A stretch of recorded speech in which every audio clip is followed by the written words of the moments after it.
ധ്വനിയെ കണ്ട ഇത്ര സങ്കടമുള്ള ആളെന്ന് തോന്നുന്നില്ലല്ലേ.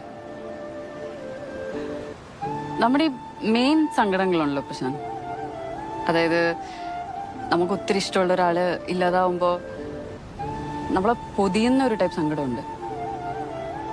ഒരു 6 മാസം കഴിഞ്ഞാൽ നമുക്കത് ശീലവും. Will get used to it. പിന്നെ ഡെയിലി കയറേണ്ട ആവശ്യമൊന്നുമില്ല. നമുക്ക് തമാശ പറയാം, ചിരിക്കാം, ഫ്രണ്ട്സിൻ്റെ കൂടെ പുറത്തു പോവാം, നല്ല ഫുഡ് എൻജോയ് ചെയ്യാം, ഈവൻ പ്രേമിക്കാം.